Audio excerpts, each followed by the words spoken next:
Merhabalar, kanalıma hoş geldiniz. Bugün sizlerle çok güzel bir D clutch yapacağız. Gerçekten son derece muntazam, düzgün, tam bir D. Bakın görüyorsunuz, köşelenme yok, hiçbir şey yok. Bu sefer böyle daha turuncuya dönük bal rengi, rengi hasır da diyorlar vesaire. Tam olarak ismini bilmiyorum ama daha farklı bir ton var elimde. Elimde ben ne varsa artık, yani o sırada elime hangi ip geldiyse bir renklendirme yaptım. Bunu aslında benim de doğaçlama çıktı. Yani ipim bitti. Diğer çilede ton farkı vardı. Devam etmedim. Dedim hem de çok geliyordu. İşte Meltem Hanım, böyle elimizdeki kalan ipleri de değerlendirebileceğimiz renkli bir şeyler yapabilir misiniz diye. O zaman dedim ki hazır tam burada kalmışken devam edeyim. Hem de bir göstermiş olayım. Gerçekten her detayını bulacaksınız. Hepsi var. Sadece astarlama kısmında aslında astarlanırken de göstermek istiyordum ancak ne yazık ki annem astarlamış, yani kaçırmışım ben o esnayı, artık yapacak bir şey yoktu. Ama şöyle size tarif etmek istiyorum. Tarif üzerinden de anlatacağım. Öncelikle sayfamda büyük bir yuvarlak çanta var. O çantanın astarlama videosu içinde.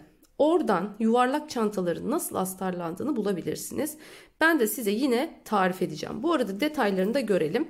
Bakın şöyle iki ucuna hemen, çok değil, 3 tane zincir çekiyorum. 2 tane sık iğne. Git gel git gel. Belli bir uzunluğa getiriyorum. Sonra onu iğne ile güzelce bu ağza dikiyorum. Aynı şekilde bu tarafa da diktim. Bunu ne için yapıyoruz? Biliyorsunuz D clutch olduğu için. Şimdi açtığımda şöyle içindekilerin dökülmesini engellemek için yapıyorum bunu. Şimdi nasıl yapacağız astarlamayı? Öncelikle çantamız yuvarlakken ütüledik. Açıyoruz böyle güzelce, bir kalıp çıkartıyoruz. Astar kalıbı çıkartıyoruz kendi yuvarlağından. Amerikan bezi kullanıyorum ben bu tarz astarlarda, sebebi çift kat kullandığım için. Yuvarlak çantaları astarlamanın en kolay yolu çift kat astar kullanmak. İki yuvarlağı direkt makineyle kenarlarını çekip çevirdiğinizde haliyle çok rahat bir yuvarlak. Çünkü öteki türlü ucunu kıvırıp dikmek gerçekten çok zor. Bu şekilde çok kolay hazırlayabiliyorsunuz. Sonrasında cebinizi de dikiyorsunuz. Geliyoruz bunu çantayla birleştirmeye. Bunun için ne yapmam gerekiyor? Hemen onu söylüyorum. Öncelikle şu fermuarı yan ortadan başlıyorsunuz. Yani şu yan ortadan şöyle buraya kadar bir teyelliyorsunuz. Arka yani, ya da iğneliyorsunuz. Sonrasında aynı şeyi bu taraf için de yapıyorsunuz. Diğer tarafını da buraya kadar, ucuna kadar yapıyorum. Bakın şöyle içten görebilirsiniz. Tam dibine kadar bu fermuar olayını devam ettiriyorum. Sonrasında şu üzerine yuvarlak parçayı koyup mutlaka bir teyelliyoruz öncesinde. Teyelledikten sonra ise artık makinenin, yani şu parçaları daha dikmeden makinede başlıyorsunuz direkt dikmeye. İki ucunu da, iki kenarında güzelce dikiyoruz astarı makinede. Diktikten sonra artık fermuarımızın başını geçiriyoruz ve sonrasında da şu yan parçaları diktiğimizde kılaçımız hazır oluyor. Bakın kocaman bir kılaçtan bahsediyoruz burada. Yani içine her şeyi koyabilirsiniz. Görüyorsunuz, bu şekilde muntazam astarlar hazırlayabilirsiniz bu yöntemle diyorum. Şimdi ne yapacağım? Hemen size başlangıçta ölçüsünü de söyleyeceğim. Çok az bir ip gitti buna. Yani şöyle küçük bir yumağım vardı şu orta kısmı için. Diğerlerine de zaten biliyorsunuz sıra sıra çok az gidiyor. Hemen çapını söylemek istiyorum. Bakın kocaman.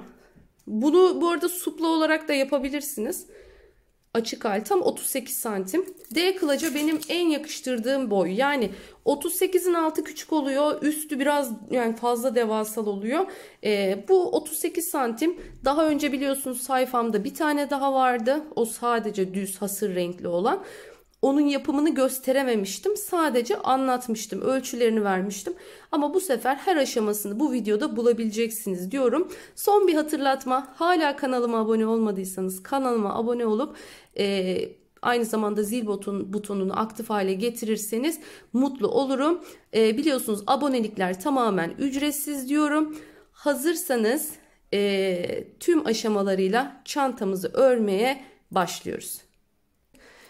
Çile halinde satılan kağıt iplerden ve 3,5 milimlik tığ kullanıyorum bu çantayı yaparken. Yuvarlak bir taban çalışacağız bu sefer. Bu yuvarlak tabanı çalışmamız sizin açınızdan da aslında aynı zamanda yarım daire klaçlarınızda da fikir oluşturacak diye düşünüyorum. Hem de aynı zamanda bir yuvarlak taban videosu da hazırlamış oluyorum bu şekilde. Şimdi bir sihirli halkayla ben hemen başladım tabi. Sihirli halkayla başlıyoruz. Ne yapıyorum? Bakın şöyle çevirdim ipimi. Çapraz yaptım. Hatta biraz daha uzun tutalım. Rahat çekmesi rahat olsun. Tığımı alttan geçirdim. Bakın bırakmıyorum. İkisini bir tutuyorum. İpimi çektim. Döndürdüm ve sıkılaştırdım. Görüyorsunuz bu şekilde ne yaptım? Sihirli halkama başladım. Bu henüz bir sık iğne yerine geçmiyor. Bu sadece sıkıştırma. Şimdi bunun içine 8 tane sık iğne yapacağım.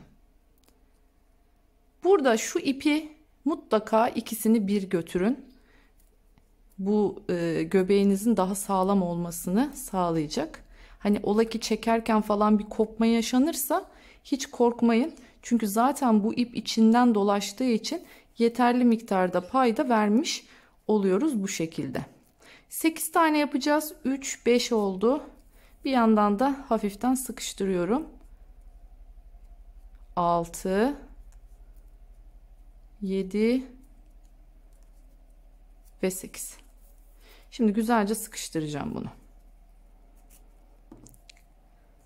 Yuvarlakta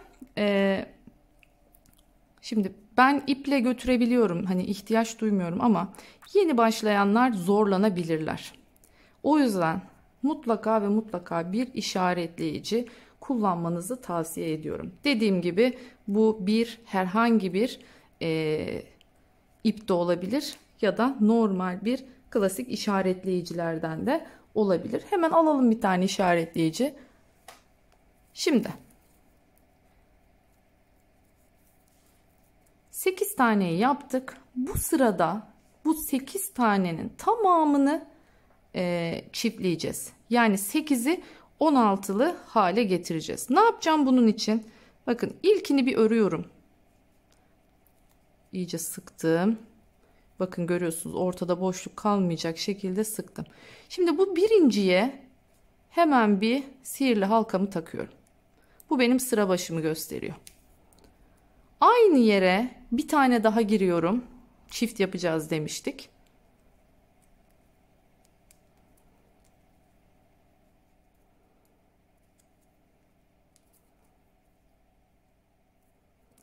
İkinci çiftimi yapıyorum. Bakın. Şimdi 3. delikteyim. Bunu da çiftliyorum. Çiftlemek biliyorsunuz aynı yere 2 kere sık iğne yapmak demek. Dilerseniz sıra sonuna kadar 8 çiftimi yapıp geleyim. Evet bakın son çiftimizi de yaptık. Şimdi geldik sıra başına. Çıkartıyorum bunu. Şimdi ilkini yapınca tekrar takacağım. Burada bir tek bir çiftliğe gideceğiz. Hani her yaptığımız çift vardı ya. Biraz daha inelim. Her yaptığımız burada çift vardı hatırlarsanız. Bu çiftlerin birincisini tek örüyorum. İkincisini çift yapıyorum. Hemen işaretleyici unuttuk tabi. 2 tane örmüş oldum. Şu tek yaptığıma işaretleyicimi taktım. Bu önemli. Lütfen buna dikkat edin. Unutmayın. Sıra başını karıştırabilirsiniz. Aksi takdirde. Spiral gittiğimiz için. Evet çiftimi yaptım. Şimdi tekrardan bir tek, bir çift.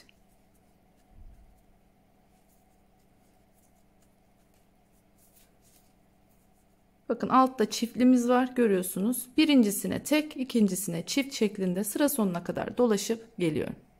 Şimdi geldik artık yine sıra başına. İlmek tutturucumu kaydırıyorum.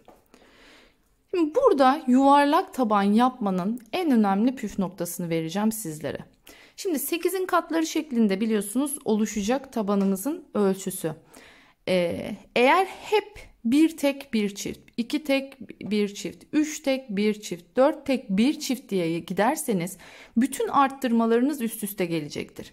Arttırmaların üst üste gelmesi demek de ister istemez sizin tabanınız yuvarlak değil sekizgen olacaktır. 8 ile başladığımız için. 6 ile başlarsanız altıgen olur. 10 ile başlarsanız ongen olur. Yani şu başlangıçtakini kaçla başladıysanız siz hep arttırmaları aynı yere yaparsanız sonucunda dediğim gibi bir altıgen, yedigen, sekizgen işte neyse artık kaçla başladıysanız onu oluşturursunuz. Biz ise ne istiyoruz? Tam bir yuvarlak istiyoruz. Tam bir yuvarlak istiyorsak da arttırmalarımızın yerini mutlaka değiştireceğiz. Bunu nasıl yapacağız?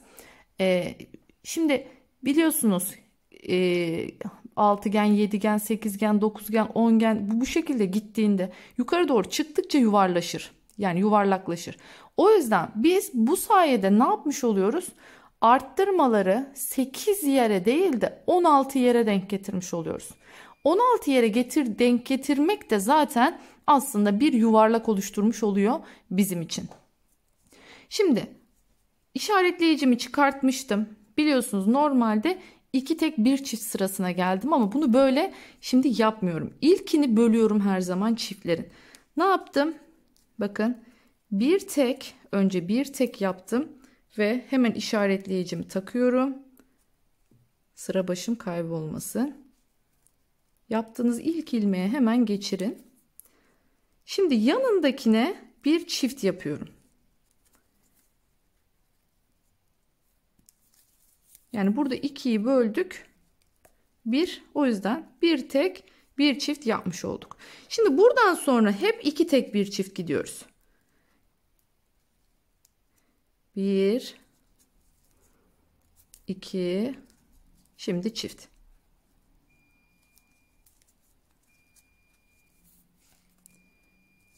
Devam ediyorum. 1 2 bir çift. Bu şekilde şimdi sıra sonuna kadar dolaşacağız. Burada 1 ile başlamıştık ya. Bir ilmeğimiz kalması gerekiyor sıra sonuna geldiğimizde. Yani en son çifti yaptıktan sonra bir tane tek yapacağız ve sıramız bitmiş olacak. Hemen dolaşıp geliyorum. Unutmayın 2 tek bir çift yapıyoruz. Evet bakın geldim. En son çiftimi yaptıktan sonra görüyorsunuz bir tane tekim var. Hemen onu da yapıyorum ve bu sırayı bu şekilde bitirmiş oldum. Şimdi 3 tek bir çift sırasında olduğumuz için tekli sayılarda aynen yapıyoruz. Yani 3 tekle başlayacağım direkt. Birinciyi yaptım bakın yine unutmuyorum. Hemen işaretleyicimi taktım.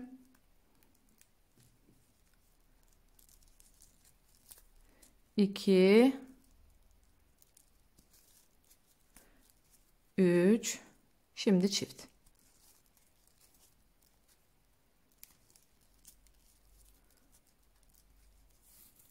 Aynı şekilde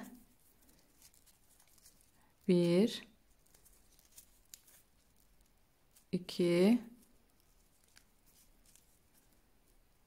3 bakın burada sık iğne ile ilgili de bir şey yapayım. Kağıt iple çalışırken normal iple örer gibi lütfen şunu yapmayın bak. Şöyle bakıyorum ben şöyle çıkartıyor. Şöyle, hani şu şekilde. Bu şekilde bir çıkartma şekli. Yani baş parmakla çıkartmıyoruz ilmeği. Şunu bakın ben yapmak istesem bile yapamıyorum onu. Ona çok dikkat edin. Kağıt ipte asla ve asla yünde örer gibi ilmekleri istediğimiz gibi alalım. O kendiliğinden düzelir mantığı yok. Yani kağıt ip koyduğun gibi kalan bir ip. O yüzden ilmeklerinizin tepelerinin düzgün olmasını istiyorsanız siz parmağınızla değil, tığınızla. Bakın şu. Tığımı döndürüyorum. İlmek olduğu yerde kalıyor. Şimdi bu şekilde bir, en son çiftimi yapmıştım. 2, 3,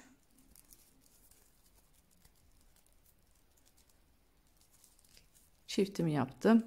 3 tek bir çiftimi yapmış oldum. Şimdi bu şekilde sıra sonuna kadar dolaşıp geliyorum. Geldik 3 tek bir çifte. Hemen çıkarttım. Şimdi 4 tek bir çift sırasındayız ya. O zaman ne yapıyoruz? 4'ü 2'ye böldük 2. Yani önce 2 tek bir çiftle başlayacağım. Birinci ilmeğimi yapayım. Hemen işaretleyicimi takayım. Dediğim gibi 4'ü 2'ye böldük. 2. O zaman 2 tek bir çiftle başlıyorum. O zaman ne oldu? Kalan 2'yi de nerede yapmış olacağım? Dönüşte yapmış olacağım. 2'yi yaptım. Şimdi çiftimi yaptım. Artık 4 tek bir çift. Bu şekilde bir şey arttırma yerleri hep zikzaklı denk gelmiş oluyor. 4 yaptım.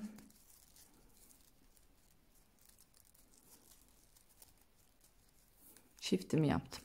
Evet, 4 tek bir çift. En sonda 2 teki yapıyorum ve bitiriyorum. Evet, geldik sıra sonuna. Bu arada ipim bitti. Hazır bu aşamada da nasıl ipekliyorum onu da göstermiş olayım. Şimdi geldik sıra başına. Şunu unutmuyoruz. Arada bir nötrleme sırası yapmamız lazım. Yoksa marullanma oluşur bir müddet sonra. Şimdi bakın birinci ilmeği şu aşamaya geldiğimde yeni ipe geçiyorum. Bakın şu tığımda ikiliyken şurası biraz burgusu kötüymüş. Şuradan başlayalım. Evet, bakın bu şekilde yeni iple ilmeğimi çektim.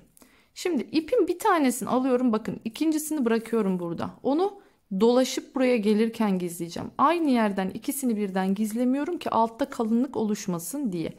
Şimdi birinciyi yapmıştık. O zaman hemen ilmeğimizi takalım. Onu unutmayalım. Yerimiz şaşmasın.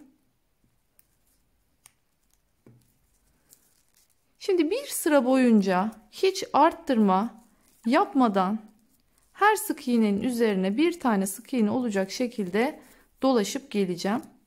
İpimi de içinden bu şekilde gizliyorum.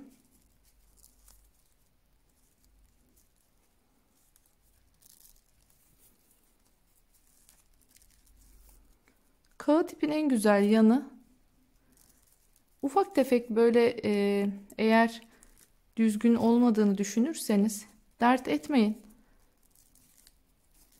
Ütüyü bastığınızda kalıplaşacaktır. Şimdi ip yürütme ile ilgili bir şey söyleyeceğim. İp yürütme yapacaksanız çantanızın ilk sırasına geçtiğinizde yani gövde kısmını örmeye başladığınızda mutlaka arttırma yapın. Eğer arttırma yapmazsanız 2 kat yani ilmek üzerine araya ip koyularak örüldüğü zaman ister istemez ilmekleriniz biraz yani büyüyor. Taban büyük. Sonra ip birden inceldiği için yukarı doğru çanta hafif bir kasma yani bir kötü bir görüntü oluşuyor o geçiş yerinde. O yüzden tabanlarınızı çift kat yapmanıza aslında gerek yok. Ama bu ipi artık bırakıyorum burada arkadan keserim. Çok fazla yürüttüm zaten. Ama eğer illaki ip yürütecekseniz mutlaka başlangıçta biraz arttırma yapın ki örgü rahatlasın diyorum. Ve sıra sonuna kadar tekrar hatırlatıyorum. Bakın bu sefer bu ipi ne yapacağım? Birazcık da şuradan yürüteceğim. Yani şuraya kadar şu kadar yürütsem yeter zaten içinden. Döndüğümde de bunu yürütürsem o zaman arada bir kalınlık oluşmamış olacak bu sayede. Hemen dolaşıp geliyorum. Evet bakın görüyorsunuz. Bir sıra şöyle dümdüz örünce bir toparlamış oldu. Hem marullanma olmadı. Görüyorsunuz değil mi? Şu kadarcık olmasına rağmen nasıl dümdüz gidiyor. Bu amigurumi'de de özellikle kafa falan çalışırken kullanılan bir yöntem. Bunu kesmiyorum bu arada. Bunu birazcık iğneyle yürüteceğim içinden. Onu bırakıyorum. Şu en son yürüttüğüm iplerimi kesiyorum.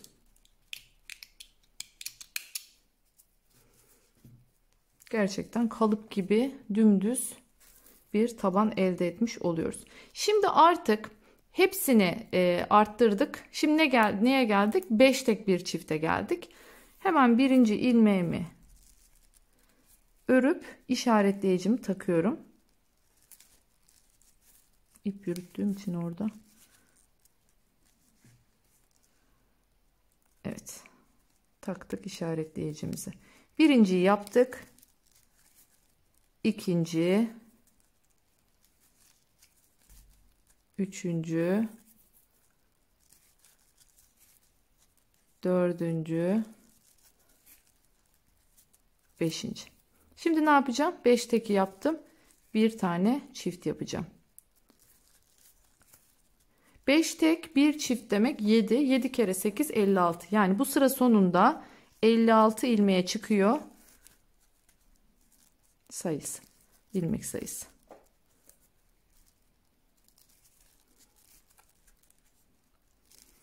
Her seferinde 8 arttırmayla gidiyoruz.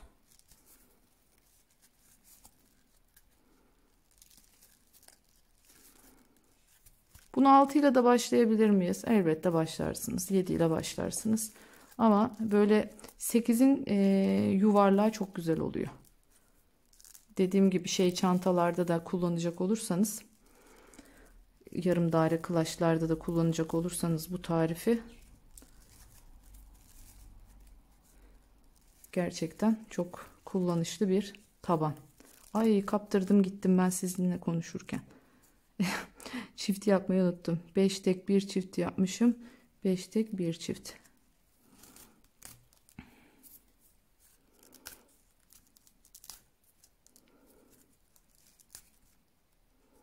Çift yaptığımız yerler zaten bakın belli oluyor. Oradan karıştırırsanız aynı benim gibi bu şekilde sayabilirsiniz. 1, 2, 3, 4, 5. Bu da 6. Yani buraya çift yapmam gerekiyor. Bu şekilde sıra sonuna kadar 5 tek bir çiftle dolaşıp geliyorum. Evet. Şimdi bir detay daha vereyim. Ola ki eliniz gevşek. Yani şu ilmekleriniz gevşek. Ve diyelim ki benim söylediğimin dışında böyle bir marullanma yaşadığınızı hissediyorsunuz. O zaman o sırada hemen bir dolaşıverin. Hiç arttırma yapmadan dolaşıverin ki toplasın. Siz arttırmanızı ondan sonra devam edin. Yani herhangi bir sıkıntı olmaz. Mesela ben 4 tek bir çiftten sonra koydum. Ama sizin mesela diyelim ki daha erken marullanma yaptı. Daha erken koyabilirsiniz. Eğer baktınız marullanma var bir sıra düz örün. Toparlasın örgünüz. Şimdi 5 tek bir çift yaptık. Şimdi sıra 6 tek bir çiftte ya. O zaman 6 tek bir çift yapıyorsak ne yapacağız? 6'yı 2'ye böleceğiz. Öncelikle 3 tek bir çiftle başlıyorum.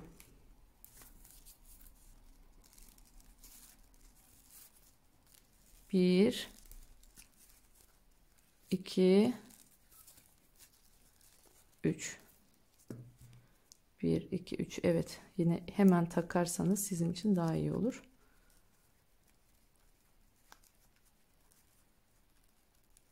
Birinciye taktım. Bakın çiftten sonraki zaten hemen belli oluyor. 3 tane tek yaptım. Şimdi bir tane çift yapacağım. Buradan sonra hep 6 tek bir çift. Artık göstermeme gerek yok diye düşünüyorum. 6 tane sık iğneyi yaptıktan sonra 7.'yi çift batacaksınız. Bu şekilde yine sıra sonuna kadar dolaştığımızda en son çiftten sonra 3 tane ilmeğimiz kalacak. Bu ilk başta örmediğimiz o 3 tane ile başladığımız için kalan 3'ü de sonda öreceksiniz. Yine sıra başına geleceksiniz. Evet geldim sıra başına. Hemen birinciyi yapıyorum ve ilmeğimi takıyorum unutmadan. Şimdi 7 tek bir çift sırasındayız. Biliyorsunuz teklerde direkt başlıyoruz. 7 tane tek yapıyorum. İkinci oldu. Üçüncü oldu. 4 5 6 7. Evet. Şimdi çiftimi yapıyorum.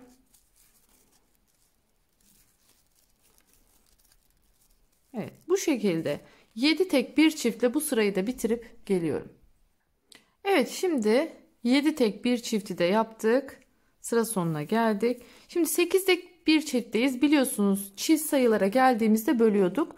Yani 8'i 2'ye böldük 4. Önce bir 4 tek bir çift yapacağım. Önce bir birinciyi örelim hemen. İlmeğimizi takalım.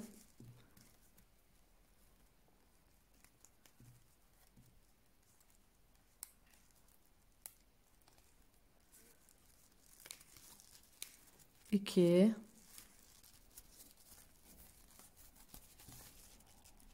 üç, 4. 4 taneyi yaptık. Şimdi bir tane çift yapıyoruz.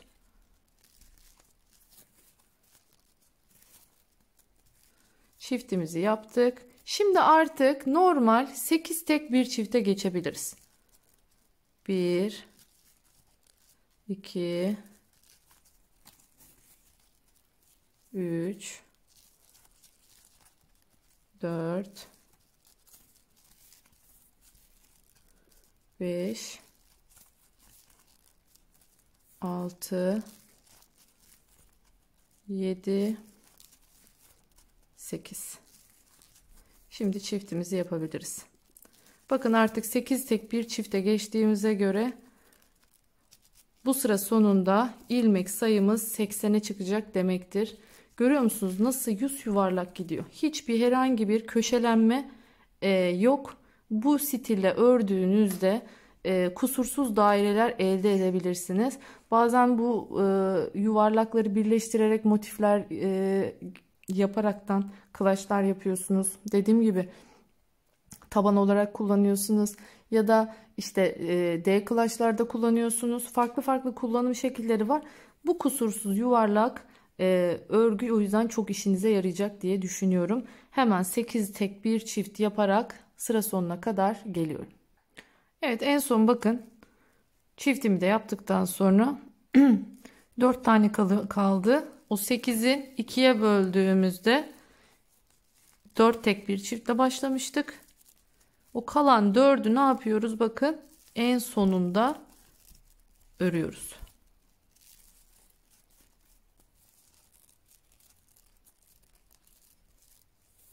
Şimdi artık 9 tek bir çift sırasına geldik. Hemen bir ilmeğimizi yapıp işaretleyicimizi takalım. Örgünüzü çok fazla tartaklamayın. Ağzı hani yani yamulmasın.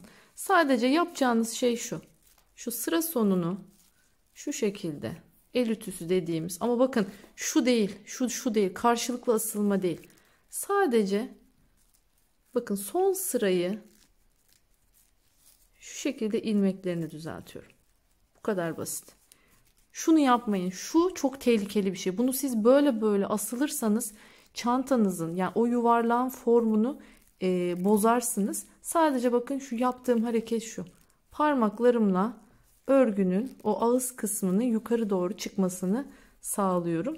Böylece şu düzgün görüntüyü bakın elde etmiş oluyoruz. Örgüyü hiçbir zaman yıpratmıyorum. Elimde sıkmıyorum, yormuyorum, yoğurmuyorum. Elimin o sıcaklığına, terine çok fazla maruz bırakmıyorum ki bu dümdüz kalıp gibi örgülerimiz olsun. Bu tarz yuvarlak ya da herhangi bir şekilde böyle düz bir şey örerken hani şu elleriniz çok sürtüyor ya buraları, ister istemez tahriş oluyor. O yüzden şu benim yaptığım gibi mutlaka ve mutlaka elimi hiç örgüye değdirmem ben. Elimi bakın hep tığımı çekerim. Şu elim hep yukarıda. Kağıt iple yukarıdan örmeye çalışırsanız parmaklarınız hiç deforme olmaz.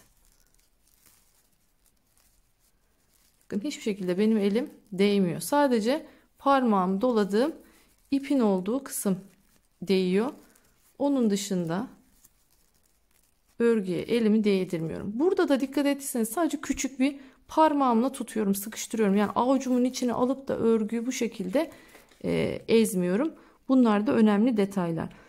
3, 6, 7 tane yapmışım. 8. Evet. 9. 9'uncuyu da yaptım. Hemen bir tane çift yapıyorum. Bu sıranın sonunda 88'e çıkacak göz sayımız. Evet. 9 tek, bir çift. Bu şekilde sıra sonuna kadar örüp geliyorum. Evet, şimdi geldik 10 tek bir çift sırasına.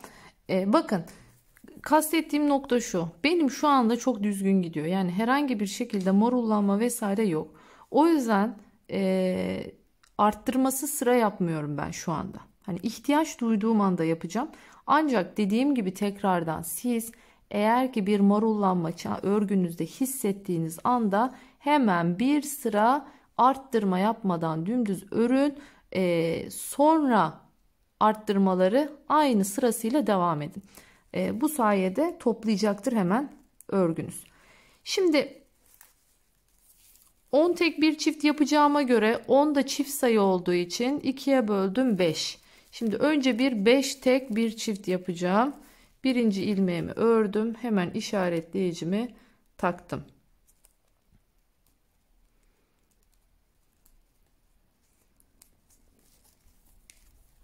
Bir, iki, üç, dört, beş. Şimdi çiftimi yapıyorum. Bir, iki. Aynı yere 2 kere battım. Buradan sonra artık 10 tek bir çift. Şimdi 10 tek bir çift yaparak ilerleyeceğiz. Burada sıra sonuna kadar 10 tek bir çift yaparak geleceğim.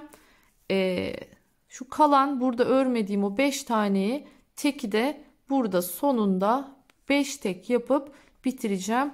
Bir sonraki sıraya o şekilde geçeceğiz. Şimdi 10 tek bir çift sırası da bitti.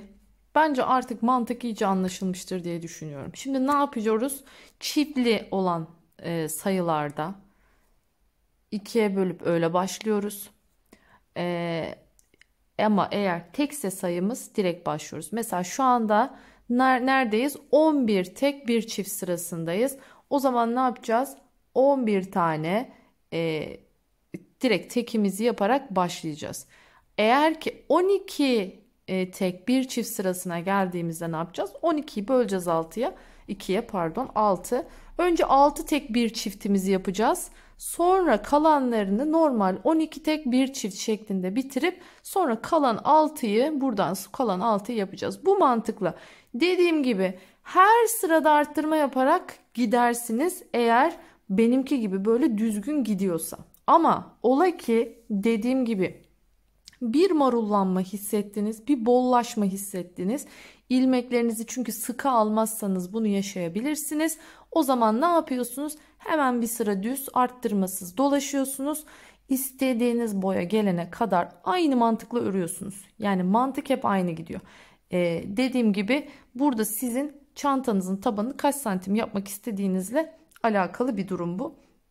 Hemen şimdi ben istediğim büyüklüğe gelene kadar öreceğim ve size de tabii ki de hangi sırada hangi sayıda kaldığımı enini boyun yani çapını her şeyini vereceğim. Hemen örüyorum ve geliyorum. Evet bakın şimdi biliyorsunuz ben bunu çanta tabanı olarak başlamıştım. Yani üzerine aslında torba çanta yapacaktım ama ne yazık ki bir fark ettim ipimin aynı tonda ipim yokmuş. Yani ipimin tonu bir tık farklıymış, daha koyuymuş. O da hoş durmayacaktı. O yüzden ben de bunu normal yarım daire kılaca çevirmeye düşündüm. Çevirmeyi aklıma geldi.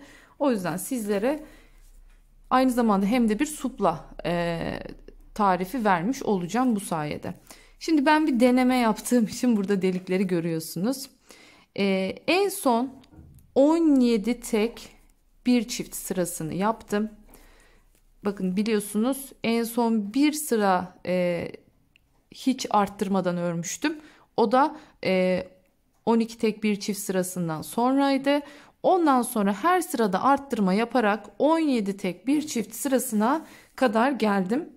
Onu da ördüm. Şu kadarcık bir ipim kaldı.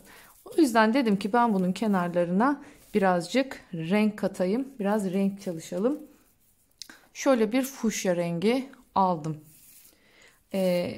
Bununla devam edeceğim. Birazcık kenarlarına renk katmaya karar verdim.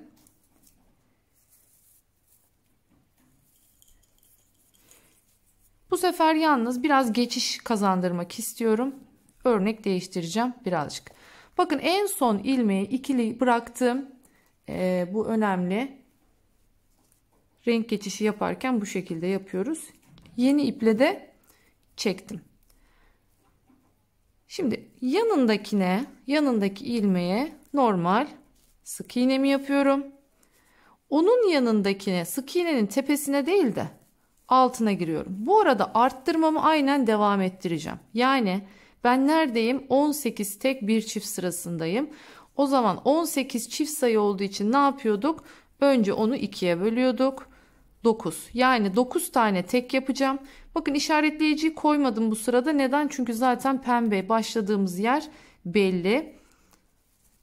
19 tane bir tekimizi yapalım. Ama yaparken nasıl yapıyoruz bakın. Bir üstten. Şimdi bakın üstteyim. Üstten aldım. Bir tane ilmeğin altından. Yani sık iğnenin altına giriyorum. Bu şekilde. Kaç oldu? 6 oldu. 9 tane yapacağız böyle. 9 tane yaptıktan sonra yine çiftleyeceğiz. Evet. 3, 6, 8. Şöyle de 9. Artık bunu da bu arada içinden kesebilirim. Yürüttüm onu da. Şimdi ne yapacağım? Çift yapacağım. Buraya çift batmam gerekiyor. Nasıl yapıyorum bunu? Şimdi neredeyim ben? Alttan alma kısmındayım. Yani sıra olarak bakın alttan aldım. Aynı yerin bir de tepesine batıyorum. Bakın aynı ilmeğin hem altına batmış oldum hem de üstüne batmış oldum. Böylece burada arttırmamı yaptım. Şimdi artık 18 tane düz gideceğim. Bakın altındayım. Alt sırası, üst. Bir alttan, bir üstten.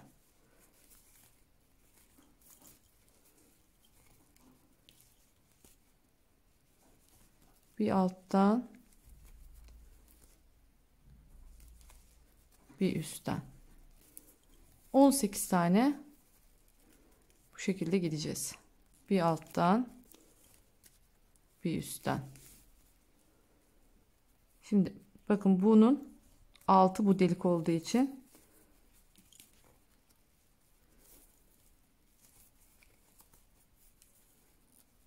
üstten, alttan, üstten, alttan. Evet, bu şekilde ilerliyoruz. Bakın. Bir geçiş sağlamış oluyoruz bu şekilde. Evet, geldik şimdi sıra sonuna. Bakın şimdi sonuncuyu da yapacağım. Şöyle uzun bir şekilde bıraktım. Ne yapacağım? Burada yeni ipime geçeceğim. Şimdi burada farklı alternatifler kullanabilirsiniz. Yani renk olarak direkt renk de gidebilirsiniz. Aralara başka renk atabilirsiniz. Daha böyle açık tonlar koyabilirsiniz. Burada tamamen her şey size kalmış durumda. Şimdi geldim. Bakın sıra sonuna. Sonuncuyu yine bu şekilde ikili halde bırakıyorum. Ve yeni ipime geçiyorum. Şöyle açık saman rengi bir ip atacağım aralara.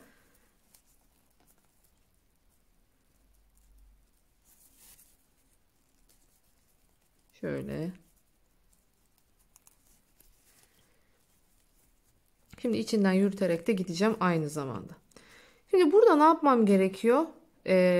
Biliyorsunuz normal sistemde bunların aralarını uzatırız. Böyle bacak bacak uzatırız. Onu yapmayacağım. Şimdi bir sıra boyunca normal düz sık iğne gideceğim.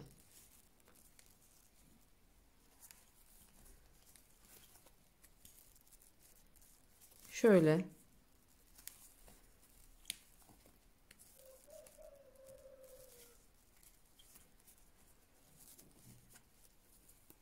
Şu ipi de arkada yok ettik artık.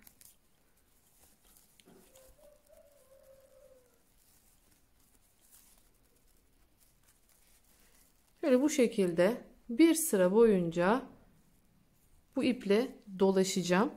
Sonrasında yine renk geçişine başlayacağım.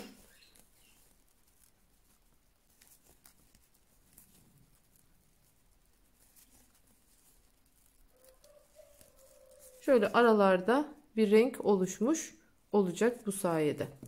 Evet, şimdi hemen dolaşıyorum, geliyorum. Evet, geldik şimdi sıra sonuna yine. Hiçbir arttırma yapmadım bu sırada. Birazcık toplasın istedim. Çünkü biliyorsunuz şu örnek kurarken tepeleriniz ister istemez genişliyor. Genişlediği için de bu sırada onu ne yapmış oldum? Toparlamış oldum. Arttırma yapmıyorum. Şimdi bu sırada yine arttırma yapmayacağım. Şimdi ipimi değiştireceğim. Yine bakın en son 2'de bıraktım. Başka bir ipe geçiyorum. Şu alttan ipimi de sıkıştırdım. Onun üzerinden yola devam edeceğim. Şimdi burada hangi yolu izleyeceğim? Bakın bunun altına zaten kısa yapmışım ya. O zaman üstüne uzun gelsin istiyorum. Şöyle. Bakın, açık rengin dibinden batıyorum. Tepesine değil, dibine battım bu şekilde. Şimdi tepesine, yanındakinin tepesine, hemen yanındakinin dibine. Yani böylece ne oldu? Bakın şu uzunların üzerine kısa, kısaların üzerine uzun denk gelmiş oldu. Siz bu aradakini de aynı örnekten devam ettirebilirsiniz.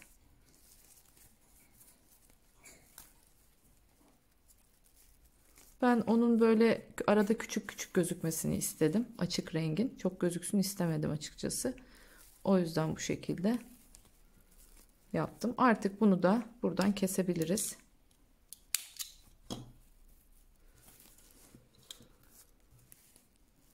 Altındaki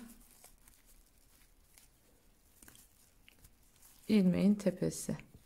İlmeğin altı. İlmeğin tepesi.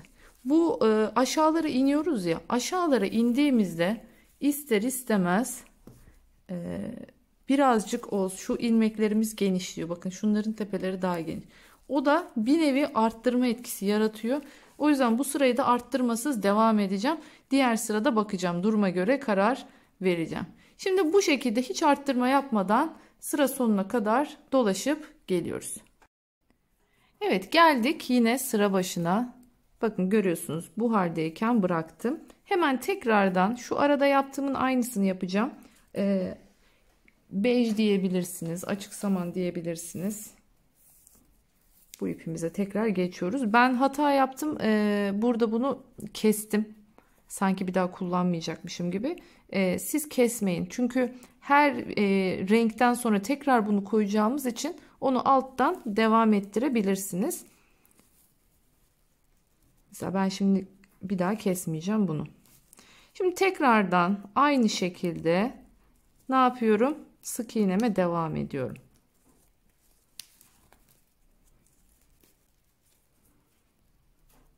Şöyle sıkıştırdık. İçinden ipimi de ne yapıyorum? Bu şekilde gizlemiş oluyorum.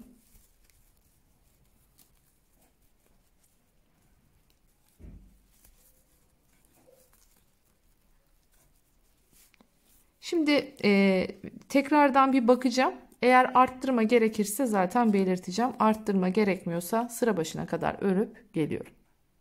Geldik şimdi yine sıra sonuna. Bu sefer sarı rengimize geçeceğiz. Yine bakın sonda. Bu arada hiç arttırma yapmadım. Geldim. Bakın. Şimdi beyaz ipi burada bırakıyorum. İçinden yürütmeyeceğim. Sarı ipi sadece içinden yürüterek gidiyorum. Şimdi burada neye bakıyorduk? Sıraya bakıyorduk. Buradaki sıramız hangi sıra? Hemen ona bakalım. En son bakın görüyorsunuz uzun yapmışız buraya. O zaman buraya ne yapacağız? Sıkıştırdım bakın yine. Kısa yapacağım. Şimdi burada en son kısa varmış. Mavide kısa varmış. O zaman buraya ne yapıyorum? Uzun yapıyorum. Şimdi kısa yani üstüne batıyorum. Burada altına batıyorum. Üstüne sık iğnenin altına.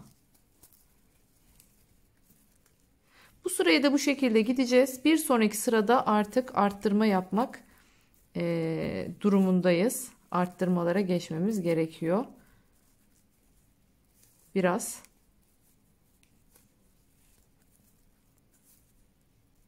Bakın sıradaki altına battım. Yanındakinin üstündeki. Evet, aynı bu şekilde. Şimdi sıra sonuna kadar dolaşıp geliyorum. Evet, geldim yine sıra sonuna. Şimdi artık bu ipten kurtuluyoruz. Yine bakın altta demiştim kesmeyelim diye.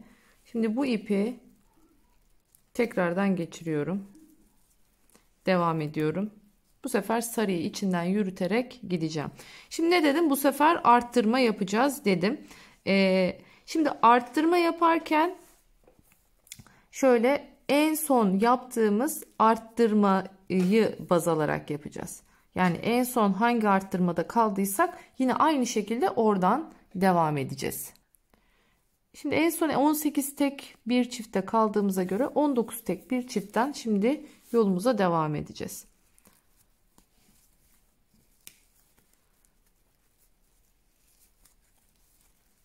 Burada herhangi bir farklılık yok.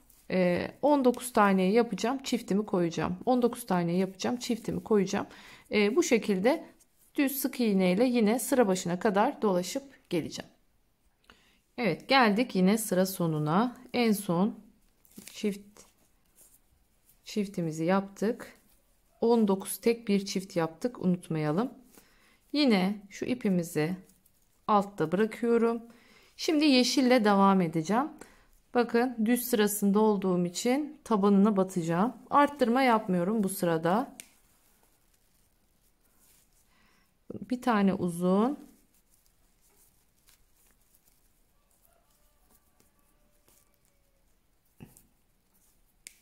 Sadece yeşilin üstünden gideceğim. Diğerini bırakıyorum. Ona gene dönüşte devam edeceğiz. Bir tane kısa. Dediğim gibi renk seçimi tamamen size kalmış. İstediğiniz renklerde yapabilirsiniz. Siz ben böyle canlı canlı renkler tercih ettim. Yine aynı şekilde. Mantık hep aynı. Böyle devam edeceğiz. Sık iğnenin bir tane üstüne, yanındakinin sık iğnesinin altına. Ben bunlara uzun kısa sık iğneler diyorum. Bir kısa sık iğne, bir tane uzun sık iğne yapıyoruz. Şimdi bu şekilde bunu da dolaşıp hemen geliyorum. Evet, yine geldim sıra başına. Şimdi tekrardan aynı ipimizi, bakın alttaydı zaten. devam ettireceğim. Yine ikili durumdayken ipime geçiyorum. Şimdi bu sırada yine arttırma yapacağım. Arttırma yaparken ne yapıyorduk? En son 19 tek bir çiftte kalmıştık. Şimdi 20 tek bir çift yaptığımıza göre 20'yi 2'ye bölüyorduk hatırlarsanız. 10. Önce 10 tek bir çifti yapacağım. Sonrasında hep 20 tek bir çift. İyice artık çantamız büyümeye başladı. İstediğimiz ölçüye yavaş yavaş geliyor. Eğer ki mesela bunu bir suplo olarak yapacak olsanız şu an artık bitmesi gerekiyor bunun. Çünkü 33 santime geldi. Tam bir supla genişliğine ulaştı. Ama biz bunu yarım daire clutch yapacağımız için daha devam ediyoruz. Çünkü yaklaşık bir hani minimumda 36 belki 38 santime falan çıkmamız gerekecek burada. Şimdi ne dedim? 10 tek bir çift yapacağım. 10 tek bir çiftten sonra 20 tek bir çiftle devam edeceğim. Sıra sonuna geldiğimde 10 tekim kalmış olacak burada. 10 teki de ördükten sonra artık yeni rengimize geçeceğiz. Gerçekten çok güzel olacak. Şimdi böyle baktığınızda çok belli olmuyor ama bunu ikiye katlayıp böyle kılaç haline getirdiğinizde tam böyle yazlık bir kılaç hazırlıyoruz. Bu şekilde çok da tarz olacak. Dediğim arttırmaları yaparak bu sırayı da dolaşıp hemen geliyorum. Evet, şimdi geldik yine bakın sıra sonuna. Arttırmalarımı yaptım. Yeni ipime geçiyorum. Şöyle böyle biraz neon turuncu diyebileceğimiz turuncunun bir açık tonu. Elimde bu sefer böyle bir iple devam ediyorum. Yine örnek koyduğum sırada arttırma yapmayacağım.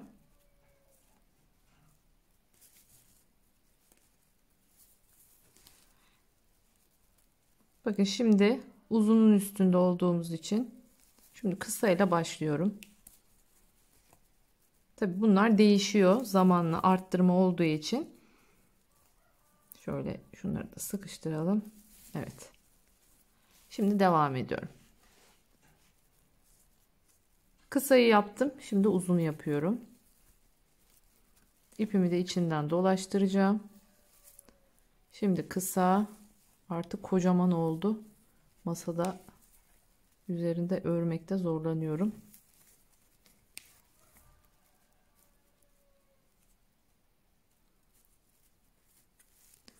Yine kısa.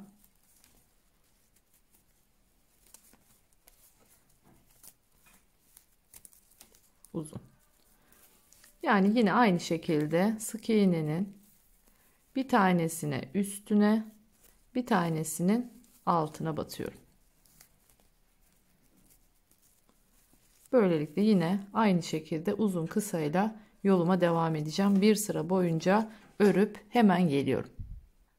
Evet, geldik yine sıra sonuna. İkisini birden bakın bu şekilde bıraktım. Yine ne yapıyorum? Yeni ipime geçiyorum. Şimdi bu ipe geçtim. Biliyorsunuz düz sık iğne yaptığımız ipteyiz şu anda. Bu düz sık iğneleri yaparken biliyorsunuz artık arttırma yapmaya başladık. Arttırmalarımızı yapıyoruz. En son 20 tek bir çift sırasındaydık. Şimdi 21 tek bir çift sırasındayız. Artık bunu da buradan şöyle kesebilirim. Bu iple de işimiz bitti. Artık yeni ipe geçeceğiz. Ne yapıyorum? Hemen başlıyorum buradan sık iğnelerimi yapmaya. 21 tane tek yapacağım. Sonrasında artık çifte geçeceğim. 21 tek bir çift, 21 tek bir çift diye devam edeceğim. Şimdi buradan sonra artık anlatmam artık yani inanın her seferinde her sırasında tek tek gösterdim. Aynı mantıkla gideceğiz. bu ipimi kullanırken dediğim gibi arttırmalarımı yapacağım. Şimdi 21 tek bir çift sırasındayız. Sonra arada kullandığımda 22'ye geçeceğiz. Bu sıradan sonra yeni renge geçtiğimizde yine arttırma olmadan aynı mantıkla devam edeceğiz. İstediğim büyüklüğe gelene kadar, ta ki istediğim büyüklüğe gelene kadar. Hemen şu anda bir çapı ölçmek istiyorum. Bakın el ütüsü yapmadım. Şöyle el ütüsü yaptığımda şu içe kıvrıklık sizi şey yapmasın, yanıltmasın. Hele bir de ütüyü bastığımızda gayet son derece güzel olacak. Şimdi bir ölçeyim isterseniz, şu an neredeyiz, ne durumdayız? Şu an artık 34 santime gelmişiz. 34 santim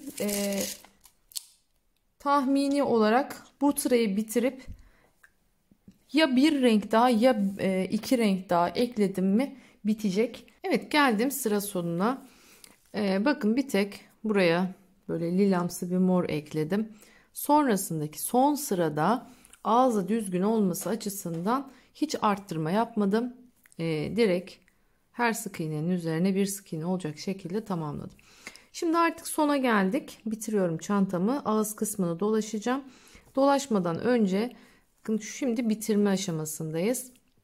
Şimdi yanındaki değil, bir sonraki sık iğnenin içinden giriyorum. Ve sonrasında ipin çıktığı yerden tekrardan aşağıya, arkaya girdim. Evet. Bu şekilde bakın hattı, o fazlalık hattını böyle yok etmiş olduk. Şimdi bunun üzerine ağız kısmına ters sık iğne dolaşacağız. Öncesinde ipimizi şimdi burada gizliyoruz. Ne yapıyorum? Önce bakın şöyle şuradan bir giriyorum.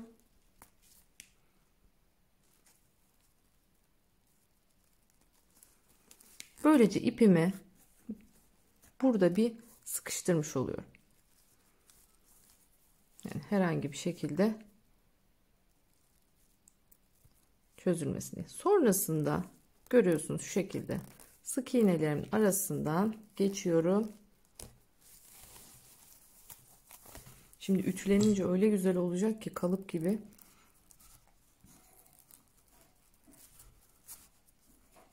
Siz hiç renk koymaya da bilirsiniz. Hatta şöyle isterseniz, hani bu örnek hoşunuza gittiyse örneksiz devam edeceğiniz gibi bu şekilde kendi renginden yapabilirsiniz. Yani farklı farklı türde bu çantayı değiştirebilirsiniz. Dedikten sonra şimdi hatırlarsanız şöyle bir ipim artmıştı. Bunu ayırmıştım. İşte bunu bugünler için ayırdım. Şimdi hemen şuradan başlayacağız. Şimdi bunu alırken dikkat etmem gereken şey ne demiştim? Şimdi bu şöyle almayacağım. Şurada bir delik oluşsun istemiyorum. Normalde bu sık iğne, bu yaptığım ilmek kaydırmanın altında gerçek bir sık iğne başı var. Bakın görüyorsunuz. Buraya giriyorum. Şöyle bir tane sıkıştırdım. Ve artık uzattım bakın biraz. Bir tane atlıyorum. Şu hareketim şu. Dikkat edelim. Tuttum. Çevirdim tığımı. Bir tane atladım. Buraya giriyorum. Girdim. Bakın artık arkadayım. Tığıma ipimi doladım. Çektim. Şöyle bir burgu oluşmuş oldu burada. Şimdi bunu bu şekilde geçiriyorum. Yani biz bu yönteme ters sık iğne yöntemi diyoruz. Bunu daha sonra iğneyle gizleyeceğim. Uzattım. Bakın. Kasma yapmaması için iyi uzatın. Yoksa özellikle yuvarlak çanta olduğu için çok kasar. Uzattım. Bir boşluk bıraktım. Yanındakine girdim. Bakın arkadayım. İpimi çektim. Şöyle bir burgu oluştu. Evet, bu şekilde ters sık iğnelerimi yapıyorum. Yine uzattım. Bir atladım. Yanındakine girdim. Burada gerçekten en çok dikkat edeceğiniz şey, şunları güzel uzatın. Hiçbir şekilde kasma yapmasın. Bir atladım yanındakine. Ben bunu böyle aralıklı seviyorum. Ama siz dilerseniz bu kadar fazla uzatmayıp her birine de yapabilirsiniz. Ben bu şekilde aralıklı daha çok seviyorum. Yani birer atlayarak yapıldığında daha çok hoşuma gidiyor. Bu şekilde gösterdiğim yöntemle son kez gösteriyorum. Bir boşluk bıraktım, bakın giriyorum. İpimi çektim yukarıya. Şöyle bir burgu oluştu bakın burada. Şimdi bunu ikisini birden tığımdan çıkartıyorum. Sıra sonuna kadar dolaşıp geleceğim. Burada iğneyle artık ağzını kapatacağız ve dediğim gibi astarlama, fermuarlama aşamasına gireceğiz. Yani çantamızı bu şekilde tamamlamış oluyoruz. Şimdi ben bunun içine küçük bir cüzdan daha yapacağım. Aynı şekilde aynı renkleri kullanacağım. Aynı tarzda. Yine aynı şekilde burasını da sık iğnesini ördüm ama bu sefer küçük bıraktım ortasını. Kenarlarını işlediğimde böyle çok güzel bir cüzdan yapmış olacağız. Dilerseniz ayrı ayrı, dilerseniz ikisi bir takım şeklinde kullanılabilir. Evet, son kez gösteriyorum bakın. Bir boşluk bıraktım. Yerine girdim. Çektim. Çıkarttım ikisini de. Evet. Bu şekilde sıra sonuna kadar dolaşalım. Evet, geldim sıra sonuna. Şimdi bakın ilmeğimi uzattım. Şu ilk başladığım yer hatırlarsanız. Şimdi buradan giriyorum. İlmeği geçiriyorum ve ipimi öne çekiyorum. Şimdi iğneyle bitirmedim dikkat ettiyseniz. Çünkü bir sıra ilmek kaydırma dolaşacağım burada. Şuradaki şu görmüş olduğunuz her bir sık iğne boşluğuna ilmek kaydıracağım. İlmeklerimizi yine ne sıkı ne gevşek olması gerektiği kadar yapıyoruz. Buradaki hattı biraz daha net bir şekilde oluşturuyoruz. Yani tek başına cılız yalnız kalmasın. Hem de aynı zamanda şu battığı yerlerdeki delikleri de bu şekilde kamufle etmiş oluyoruz. Şimdi sıra sonuna kadar bu şekilde ilmek kaydırmayla dolaşıp geliyorum. Tekrar size hatırlatıyorum. Lütfen çok sıkı yapmayın. Kasma yapmasın. Evet, geldik sıra sonuna. Artık bakın bir tane kala, yani şu ilmek kaydırmaya bir tane kala koparıyorum artık ipimi. Buradan sonra iğneye geçiyorum. Ne yaptım? İlk görüyorsunuz ilmek kaydırmadan giriyorum. Sonra ipin çıktığı yerden yine içeriye doğru geçeceğim. Şu görmüş olduğunuz tüm ipleri içeride sık iğnelerin arasına gizleyeceğim. Bakın ağız hattında görüyorsunuz. Her ne kadar örnekte kayıklık olsa da ben bunu asla normalde yuvarlak bir çanta yapıyor olsam asla yapmam. Yani ben diyelim ki bunu normal yuvarlak iki taraflı örüp de bir çanta yapacak olsaydım şu görüntüye asla izin vermem. Her ne kadar çok aşırı belli olmuyor gibi gözükse de hayır, benim için ben bu kayıklığı hiç sevmem yani. Eğer öyle bir çanta yapıyor olsaydım mutlaka ve mutlaka spiral gitmez.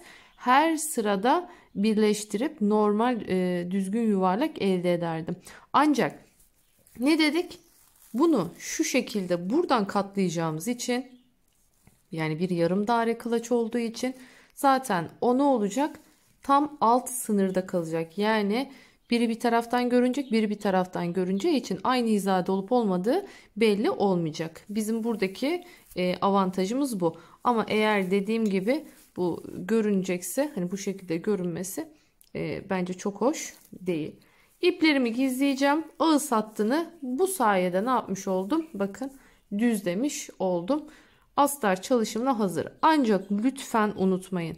Örgünüzü yüzünü değil içini çeviriyorsunuz.